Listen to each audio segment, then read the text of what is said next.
Bagaimana kehidupan doamu akhir-akhir ini? Selamat Hari Rabu yang diberkati untuk kita semua. Inilah refleksi kita hari ini. Holy Spirit, make my heart open to the Word of God. Make my heart open to goodness.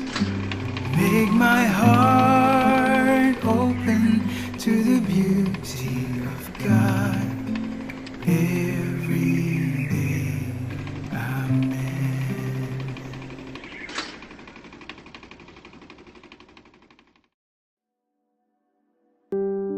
Santa Teresa dari Avila adalah seorang biarawati Karmelit yang lahir pada 28 Maret tahun 1515 dan menjadi seorang mistikus Spanyol yang terkemuka serta pembaharu kehidupan religius.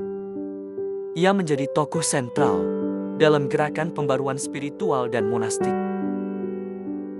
Kemudian ia bergabung dengan mistikus Santo Yohanes dari Salib. Bersama dengannya, ia mendirikan Karmelit tak beralas.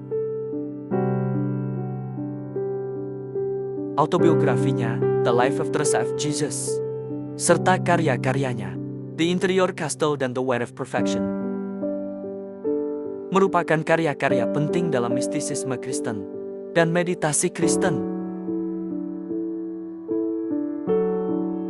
Dalam tulisan-tulisannya, Santa Teresa membedakan 4 tahap perjalanan jiwa menuju Tuhan: doa batin dan meditasi, doa ketenangan, penyerapan dalam Tuhan, dan kesadaran ekstatis.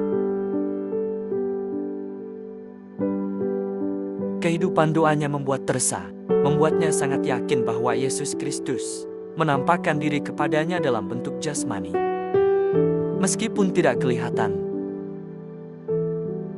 Penglihatan ini berlangsung selama lebih dari 2 tahun. Dalam penglihatan transverbrasi yang terkenal, seorang serafim menusukkan ujung api dari sebuah tombak emas berulang kali ke dalam hatinya, menyebabkan rasa sakit rohani dan jasmani yang tak terlukiskan. Kisah penglihatan ini menjadi inspirasi bagi salah satu karya Bernini yang paling terkenal, The Ecstasy of Street Teresa. Penglihatan ini menjadi sumber inspirasi bagi Teresa sepanjang hidupnya, memotivasi dia untuk meneladani kehidupan dan penderitaan Yesus yang dirangkum dalam ungkapan yang sering dikaitkan dengannya. Ya Tuhan, biarkan aku menderita atau biarkan aku mati. Ia wafat pada 15 Oktober tahun 1582. Kata-kata terakhirnya adalah, "Ya Tuhanku, sekarang saatnya untuk pergi. Kiranya kehendak-Mu terlaksana. Ya Tuhanku dan pasanganku, saat yang telah lama kurindukan telah tiba. Kini saatnya kita berjumpa." Pada tahun 1622 Teresa dikanonisasi oleh Paus Gregorius XV.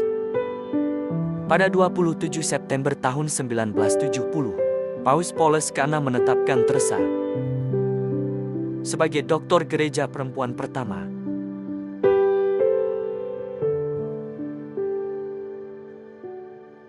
Dalam bacaan Injil hari ini, kita mendengar Yesus menyampaikan perumpamaan tentang penabur,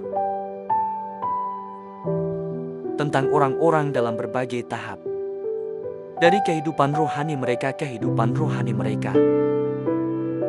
Tindakan yang paling menonjol dalam perumpamaan Yesus adalah bahwa penabur itu sendiri bersusah payah menyebarkan benih, yaitu sabdanya sendiri. Jiwa kita digambarkan sebagai sebuah taman yang harus kita garap sendiri agar Tuhan berkenan. Bukan hanya berjalan-jalan di dalamnya, tetapi juga membantu kita mengolahnya, mencegahnya menjadi tandus, dan melindunginya dari rumput liar yang merayap masuk. Ketika kita gagal memberi perhatian, rumput liar akan tumbuh tak terkendali. bahkan ketika kita menyadarinya dan buru-buru membersihkannya. Banyak hal baik yang bisa ikut rusak. Saat kelelahan datang, dan kita ingin menyelesaikan pekerjaan di taman itu, kita bisa menjadi cemas dalam prosesnya. Kadang-kadang, kita tidak cukup peduli untuk memeriksa tanah dalam diri kita, sehingga kita tidak tahu mana akar tanaman baik dan mana akar rumput liar di antara yang baik. Tumbuh kembali begitu saja, masih tertanam dalam kebaikan. Dalam frustrasi, kita akhirnya mencabut tanaman yang sehat. Dengan harapan memulai dari awal. Doa adalah kunci untuk merawat taman jiwa kita dengan benar, agar menjadi lebih subur saat Sang Penabur datang. Seperti yang ditulis Romo Thomas Green, S.J., dalam bukunya Opening to God. Doa pada hakikatnya perjumpaan dialogis antara Tuhan dan manusia. Dan karena Allah adalah Tuhan, Dialah yang memulai perjumpaan itu. Namun dari pihak kita harus berusaha meninggalkan kebiasaan malas, atau bahkan kebiasaan buruk yang menghambat pertumbuhan benih Sang Penabur. Jika kita tidak melampaui rumusan doa yang biasa, seperti pujian, penyesalan, ucapan syukur, dan permohonan yang selama ini kita kenal, kita akan mudah frustrasi